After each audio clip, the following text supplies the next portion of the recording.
we really, there was a time when we all really felt as if there was this big swell because there was like this Baltimore scene happening. This was around 98, 99, 2000. Yeah. Yeah. And we were all going to L.A. and we were meeting all the right people. And Andy had already been signed to Interscope, and so he was producing me. So that was my in, and he was helping Ed, and we're all this big swell. We had this great manager who used to manage Billy Idol, and then he managed Jason Faulkner from Jellyfish, and so we had all these right things were happening, and then we all really felt like we were all going to get signed, or there's going to be this big thing, and then it just sort of didn't happen. We were like, oh, maybe it's okay, and then suddenly nothing, and then we didn't get signed, and then the next thing happened. It was suddenly like bands like NSYNC and Backstreet Boys, and we're like, oh shit, we missed it. That's okay. You know? Bleep. Yeah. But, actually, and Keith did say that, and I feel so like I've been under a rock through that whole era or something, even though I was married to a musician that whole time. Well. But, I mean, Keith did say this was one band that we all thought was going to, like, make it to the top, and, and he really couldn't emphasize that enough, so. And that's the thing, though, Dennis. You can only do, really, if you spend your career chasing a style or chasing a deal, no matter what you do, and Andy may have told you this, because Andy, I swear to God, I worked with Andy on Keith's record on Salvador Deli. I love that record, by the way. He is an original. Andy is definitely an original. And he has a very keen ear for what's not current. He has that keen ear for what is what is authentic. Right. He really does. And I think all you can really do is be as authentic and as real as you can. And if the style comes around and catches you, then you get on the merry-go-round. That's exactly right. I agree 100%. Exactly. And the bottom line is, and if it doesn't come around, if you don't get picked up, well, hell, at least you've gotten to do an authentic rendition of you. You've gotten that, and who knows? We don't know what I agree tomorrow with you, and I don't think, I mean, there's something about having longevity in music, and I think you can't.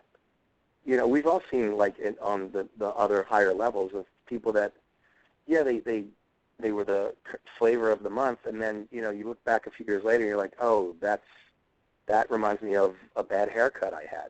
That's how relevant the guy is. That's true. It's so true. You know what I mean? I mean, that's so true, though. That's because we all have bad haircuts. Some music styles, you could say whatever you want, but Lou Bega isn't doing much anymore. He had the, a little bit of Monica. I don't know why he popped in my head, but you see that guy, and you're kind of like, can't keep that up, and or even for that matter, guys like, there's a reason McCartney is 72 years old, and he plays, and you look at him and you go, that guy is the coolest guy on the planet. And there's another reason why when you see David Lee Roth, you don't feel the same way, because one guy didn't trade on his looks and his sex appeal to a point. He did, but where David Lee Roth, he was in your face. Hey, guess what? Are you kidding me with those puppy doll guys? Oh my God. Yeah. Well, yeah, but it was more subtle. Paul McCartney didn't say, I'm coming to your town and I'm gonna have sex with your girlfriend, and you're gonna like me for it because I'm David Lee Roth. He said, I'm gonna come to town and have sex with your girlfriend because I'm Paul McCartney, and I just wrote the most beautiful love song ever.